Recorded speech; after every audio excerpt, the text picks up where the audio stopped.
Hello everyone. आज के lecture में हम बात करेंगे एचपी सेट एजुकेशन, जिसमें डिस्कस करेंगे हम पेपर 2, जिसमें प्रीवियस ईयर क्वेश्चंस हमने लिए हुए हैं।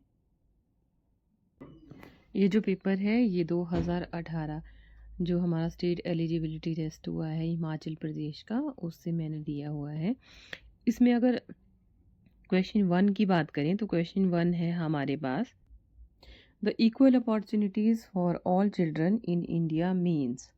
इसमें 4 ऑप्शन दिए गए हैं, जिसमें फर्स्ट ऑप्शन में है आपको equal opportunities for all children to have access to higher education, equality of educational opportunity for each child and equal opportunity to have the type of education for which one is suited. और fourth option है equality of the type of education available for each child. अगर हम इसमें बात करें तो इसमें जो आंसर है that is equal opportunity to have the type of education for which one is suited.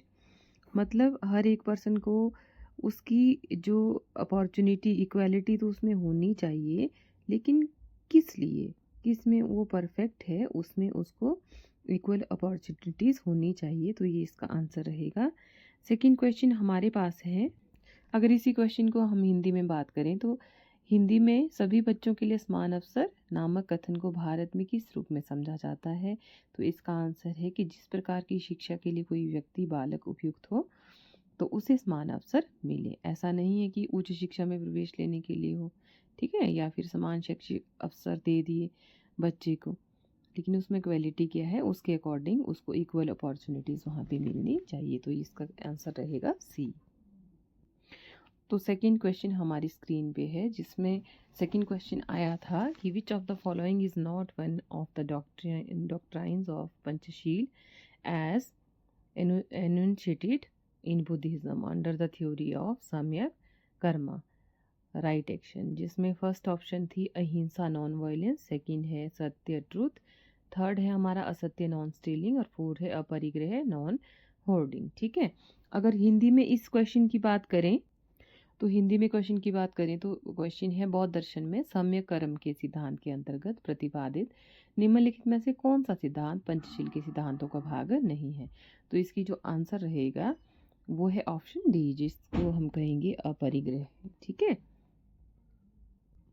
क्योंकि जो अपरिग्रह है वो क्या है आपका, उसका मतलब होता है नो कलेक्शन ऑफ थिंग्स। और ये किसका पार्ट है, ये हमारा पार्ट है योगा दर्शन का। आपने ध्यान रखना है क्योंकि आगे भी क्वेश्चन पूछा जा सकता है कि ये किसका पार्ट है। तो ये योगा दर्शन का है, बल्कि ये हमारा बौद्ध दर्शन का पार्ट नहीं है। तो स्क्रीन पर हमारे पास है question number 3, the agency which plays the most important role in the transition of the individual to a person is the. Number 1 है school, family, community and religion. Hindi में अगर इसी क्वेश्चन की बात करें तो वह एजेंसी शक्ति जो किसी व्यष्टि को व्यक्ति में परिवर्तित करने में सर्वाधिक महत्वपूर्ण भूमिका निभाती है निम्नलिखित में से कौन है। तो इसमें क्या रहेगा, आपका आंसर है बी ऑप्शन, जो कि है आपका परिवार। हमारे पास फोर्थ क्वेश्चन है, according to Vedic literature there were 3 major pramanas means of obtaining valid knowledge. What is the meaning of pramana, that is obtaining valid knowledge. इसमें पूछा गया है कि which of the following is not one of the major pramanas. तो हमारे पास 4 option है, जिसमें है प्रत्यक्ष, जिसको हम कहते हैं डायरेक्ट परसेप्शन, सेकंड है अनुमान, जिसको हम कहते हैं इन्फेरेंस, थर्ड है हमारे पास उपमान, जिसको कहते हैं कंपैरिजन, और फोर्थ है हमारे पास शब्द, जिसको हम कहते हैं आपका अथॉरिटी। अगर हिंदी में इस क्वेश्चन की बात करें तो क्वेश्चन है वैदिक साहित्य के अनुसार वैध ज्ञान प्राप्ति के 3 मुख्य साधन प्रमाण थे, जिनमें से निम्नलिखित में से वह कौन सा है जो उन 3 मुख्य प्रमाणों में सम्मिलित नहीं होता है। तो अगर इसमें हम आंसर की बात करें तो इसमें हमारा रहता है जो आपके वैदिक साहित्य थे उसमें 3 तरह के प्रमाण थे, आपका डायरेक्ट परसेप्शन, इन्फेरेंस है आपका टेस्टिमनी, जिसको हम शब्द भी कहते हैं। ठीक है, तो इसका जो आंसर है वो हो जाएगा आपके पास option number C, that is upaman praman. और उपमान जो प्रमाण है उसका मतलब है कंपैरिजन, जिसमें हम चीज़ों को कंपेयर करते हैं। तो यह वैदिक साहित्य के अनुसार नहीं कहा गया है। तो फिफ्थ क्वेश्चन है, which of the following schools of Indian philosophy institutionalised education for the first time. हमारे पास फर्स्ट ऑप्शन है जैनिज्म, सेकंड है आपका सांख्य योगा, थर्ड है बुद्धिज्म एंड फोर्थ है हमारे पास उत्तर मीमांसा। अगर हिंदी में इस क्वेश्चन की बात करें तो क्वेश्चन है, निम्नलिखित भारतीय दार्शनिक विचारधाराओं में से वह कौन सी विचारधारा है जिसने सर्वप्रथम शिक्षा का संस्थाकरण किया, कि संस्थाओं के रूप में प्रदर्शित किया आपकी भारतीय दार्शनिक विचारधाराओं को। तो ऑप्शन है जैन दर्शन, सांख्य दर्शन, बौद्ध दर्शन और उत्तर मीमांसा। तो इसमें जो आंसर रहेगा आपका वो है बौद्ध दर्शन, जिसने इंस्टीट्यूशन का रूप दिया, जिसमें मठों के रूप में उन्होंने क्या किया, मठों की स्थापना की जहाँ पे वो एजुकेशन प्रोवाइड करते थे। अगर सिक्स क्वेश्चन की बात करें तो एनी स्टेटमेंट और अ proposition will be meaningless if it is not directly or indirectly verifiable. This proposition trends to describe the essence of which of the following schools of thought. इसमें चार option है, naturalism, logical positivism, existentialism and realism. Hindi में है, यदि कोई कथन प्रत्यक्ष या अप्रत्यक्ष रूप से सत्यापनीय नहीं है तो वह कथन निरर्थक होगा। यह कथन निम्नलिखित में से किस विचारधारा का वर्णन करता है। फर्स्ट ऑप्शन है प्रकृतिवाद, सेकंड प्रत्यक्षवाद, थर्ड है हमारे पास अस्तित्ववाद और फोर्थ ऑप्शन है हमारे पास यथार्थवाद। अगर इसमें बात करें इसके आंसर की तो इसका आंसर रहेगा, तो आंसर है प्रत्यक्षवाद, जो आपकी ऑप्शन रहेगी सेकंड, दैट इज प्रत्यक्षवाद। इसका प्रत्यक्षवाद के अगर कॉन्सेप्ट की बात करें तो ये ऑगस्ट कॉम्पटन ने दिया और इन्होंने लॉजिकल तरीके से एनालाइज करने की बात की और प्रिंसिपल ऑफ वेरिफिकेशन के बारे में इन्होंने बताया। तो आंसर होगा आपका ऑप्शन बी। नेक्स्ट क्वेश्चन है, which of the following statements does not relate to empirical truth, जिसमें आपके पास ऑप्शन है number A, the electric current flowing through the conductor is proportional to the difference of the electric pressure between two ends. Second है, the sum of the three interior angles of a triangle is always equal to 180 degree. Third है हमारे पास the milk contains bacteria and fourth option है India got freedom from British rule on 15th of August 1947। अगर हिंदी में बात करें या अगर हम बात करें इंपीरिकल ट्रुथ की तो ये हमारे अनुभवों पर बेस्ड जो ट्रुथ या सत्य की हम बात करते हैं उसको कहा जाता है इंपीरिसिज्म। और हिंदी में क्वेश्चन हमारे पास है, निम्नलिखित कथनों में से कौन सा कथन अनुभवजन्य सत्यत्व को नहीं दर्शाता है। नंबर एक, किसी चालक में बहती हुई विद्युत धारा चालक के दोनों छोरों के मध्य पाए जाने वाले विद्युत दाब के समानुपाती होगी। किसी त्रिभुज के तीनों अंतःकोणों का योग सदैव 180 होगा। दूध में जीवाणु होते हैं। या ब्रिटिश साम्राज्य से भारत को स्वतंत्रता 15 अगस्त 1947 को प्राप्त हुई। तो इसका आंसर हो जाएगा ऑप्शन डी।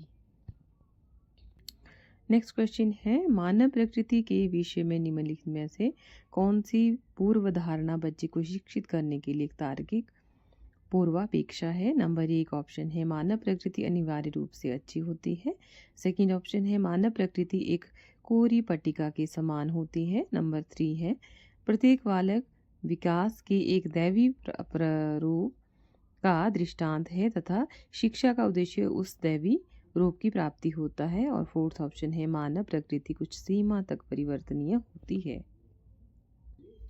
इंग्लिश में क्वेश्चन है, which of the following assumptions about human nature is a logical prerequisite for educating a child. First option है human nature is essentially good. Second option है human mind is like tabula rasa, a clean slate and state of mind. Third option है every child exemplifies a divine pattern of development and the purpose of education is for the child to realize it. Fourth option है human nature is to some extent modifiable। और हमारे पास जो इसका answer रहेगा वो है option D, that is human nature is to some extent modifiable. Next question है, most learning behaviour is learn through modelling of the other behaviour by observation. Which of the following thinkers had this view. हमारे पास चार option दी गई हैं, ये direct question पूछा गया है। That is leave Vygotsky, Albert Bandura, third one है जीन पियाजे एंड फोर्थ है हमारे पास जॉन डेवी। हिंदी में क्वेश्चन है, अधिकांश अधिगम व्यवहार दूसरे व्यक्तियों के प्रतिरूपण के आधार पर सीखा जाता है जो दूसरों के व्यवहार के परीक्षण के आधार पर होता है। ये विचार किस विचार के हैं? तो इसका आंसर रहेगा एल्बर्ट बंडूरा।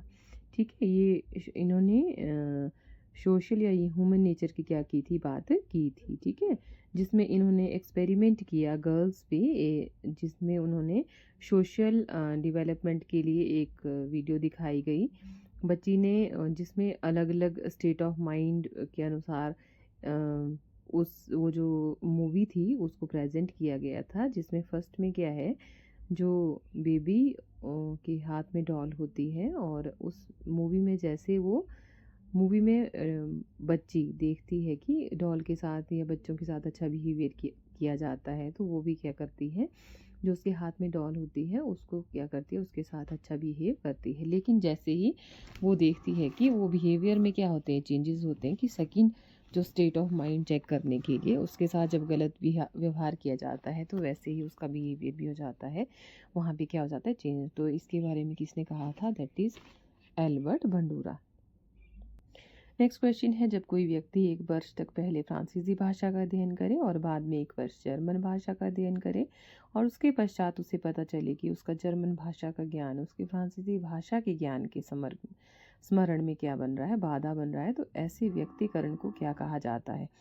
फर्स्ट ऑप्शन है हमारे पास सहचारी संबंध अवरोध, सेकेंड है पूर्व लक्ष्य प्रावरोध और थर्ड है सहचारी व्यक्तिकरण और फोर्थ ऑप्शन है प्रायोगिक विलोपन। और इंग्लिश में क्वेश्चन हमारे पास है, When a person pursue a year of French, then a year of German, and finds that his knowledge of German